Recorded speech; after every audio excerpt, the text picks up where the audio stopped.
Proclamação do Evangelho de Jesus Cristo segundo Lucas. Glória a vós, Senhor. Naqueles dias, Jesus foi à montanha para rezar e passou a noite toda em oração a Deus.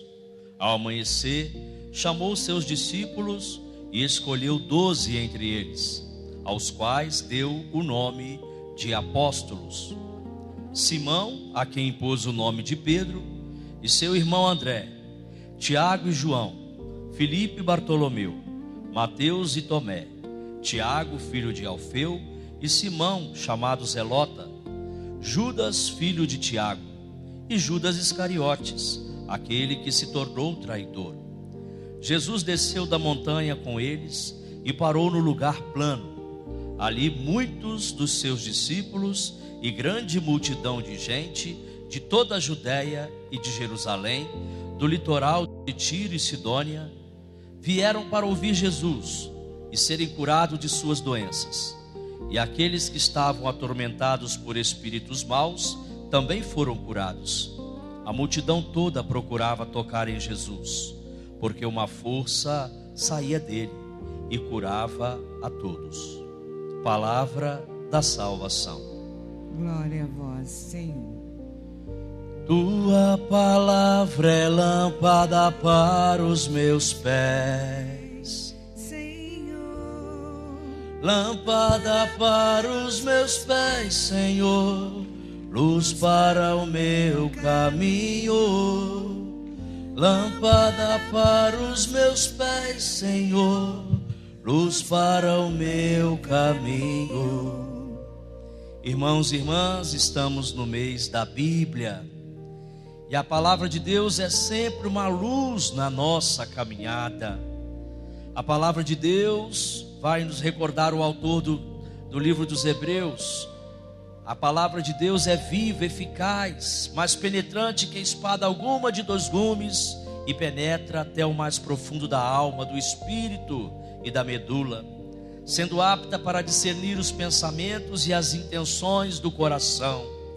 Paulo escreve a Timóteo dizendo: toda a escritura é inspirada por Deus, útil para o ensino, para a repreensão, para a correção, para a educação na justiça, a fim de que o homem de Deus seja perfeito e perfeitamente habilitado para toda boa obra. E hoje a palavra de Deus nos chama a atenção para algo que é muito importante na vida de quem quer ser discípulo de Jesus: é a oração. É preciso ter uma vida de oração. Por quê? Porque a oração é o combustível da nossa fé e da nossa espiritualidade. Sem oração, enfraquecemos a nossa fé. Espiritualmente nos tornamos frágeis e facilmente desistimos da caminhada. Quem reza fica mais forte. Quem reza com certeza busca tomar decisões mais acertadas de acordo com o Evangelho da salvação. O Evangelho nos alerta que é preciso rezarmos antes de tomar qualquer decisão, principalmente quando se trata de uma decisão importante, como fez Jesus no Evangelho de hoje, quando escolhe os apóstolos.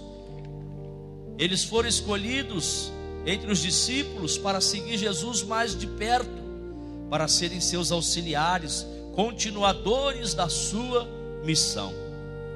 E é bonito, o Evangelho começa dizendo então que Jesus passou a noite inteira rezando, e depois de rezar é que ele então escolhe os discípulos. Isso é muito importante, porque a oração é algo indispensável na vida da igreja.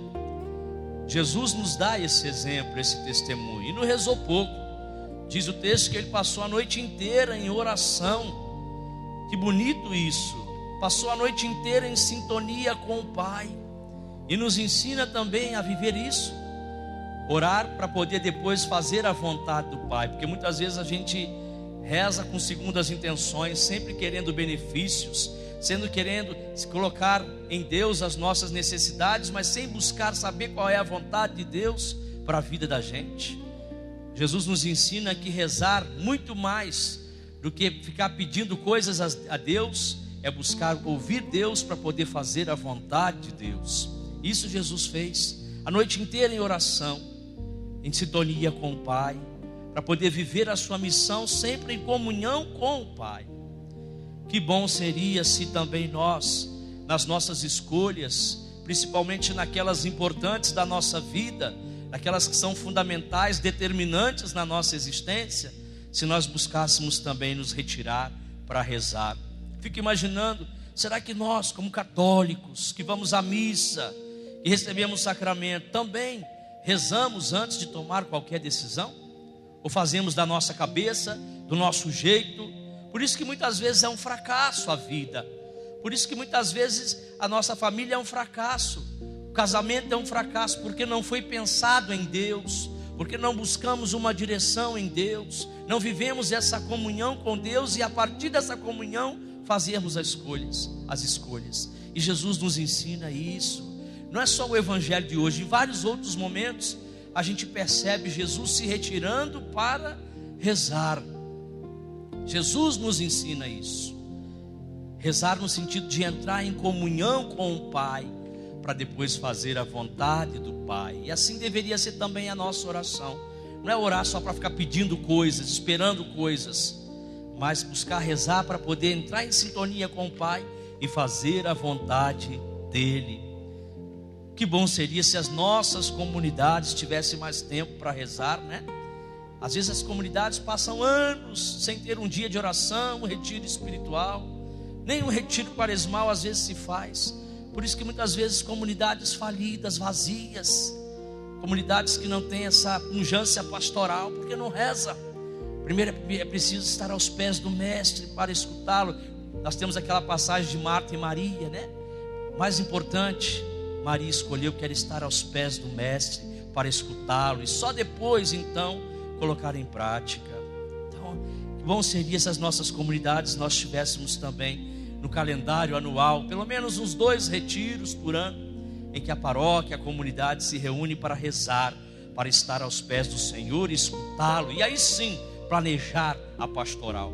Porque às vezes a gente faz todo um planejamento sem oração, sem comunhão com Deus, tudo da nossa cabeça, usando as nossas técnicas, mas não confiando na providência divina. E Jesus então nos ensina isso. Só depois de rezar, Ele chama os discípulos e escolhe 12 entre eles. E algo interessante aqui é que Jesus chama pessoas bem diferentes uma das outras. Não chama pessoas preparadas, santas e perfeitas. É bom destacar, porque às vezes a gente quer na igreja pessoas que chegam já estejam totalmente preparadas. Nós estamos muitas vezes tomados por preconceitos. Não temos paciência de esperar o amadurecimento na fé, a conversão daquela pessoa. Jesus não usa os mesmos critérios que nós, graças a Deus, porque senão não sobraria ninguém, né? Nós temos aqui pessoas de todo tipo no grupo de Jesus. Nós temos trabalhadores braçais, pescadores, gente cuja profissão não era bem-vinda, por exemplo, cobrador de impostos. Também havia espaço para os revolucionários, os zelotas, pessoas com interesses particulares, pessoas dóceis e outras não tão dóceis. Ou seja, havia um grupo bem diversificado. Havia até gente desonesta, traidora, mas Jesus dá a oportunidade, a chance de conversão a todos. É bonito isso. A todos foi dada a mesma chance de conversão, de participação na construção do reino, por meio da missão que o Mestre lhes confiou. Então é bonito isso, né? E conosco Ele faz a mesma coisa. Ele nos dá chances iguais. É claro que nem sempre nós aproveitamos essas chances. Preferimos às vezes caminhar por outros caminhos, outras doutrinas, como nos alerta o apóstolo Paulo na leitura que nós ouvimos hoje, né? Às vezes nós estamos na igreja, mas com pensamentos ou contaminados por outras doutrinas contrárias à doutrina católica, doutrina do Evangelho. Nós muitas vezes somos contaminados por ideologias, trazemos tudo isso para dentro da nossa experiência religiosa. Isso é um perigo, porque às vezes a gente esvazia aquilo que deveríamos viver, sermos sendo fiéis ao Evangelho da salvação. Então Paulo, na leitura que nós ouvimos, ele recorda que quem assumiu a missão de Cristo, ou seja, quem aceitou Jesus verdadeiramente, deve se esforçar por ser coerente com esse propósito e procurar indicar a sua vida a partir dos ensinamentos de Cristo. Então a gente deve pensar: será que realmente eu creio no Cristo? Nada contra as outras doutrinas, né? Mas tem gente que às vezes é católico e se diz espírita. Eu sou católico, mas eu sou meio espírita. Como assim? Me explica como é que é isso. Você não acredita na ressurreição? Acredita em outra coisa? O que você crê então? Porque se a gente não crê na ressurreição, nós esvaziamos a cruz de Cristo. Cristo não ressuscitou, então vã é a nossa fé. O que nós cremos? Então às vezes somos contaminados porque nós vivemos num pluralismo religioso, e às vezes somos contaminados com doutrinas que são contrárias à fé católica. Por isso é preciso conhecer, é preciso estudar e se aprofundar. E Paulo alerta para esse perigo na comunidade. Não sou eu que estou falando, é o apóstolo Paulo. Perigo de se contaminar com outras doutrinas que são anticristãs, anti-evangélicas. E nós muitas vezes somos contaminados, sutilmente somos contaminados por isso. Então é preciso conhecer a doutrina, é preciso conhecer o Evangelho da salvação, né? Muitas propostas surgirão tentando nos desviar do caminho, mas devemos permanecer firmes e nele e com ele, pois em Cristo habita corporalmente toda a plenitude da divindade.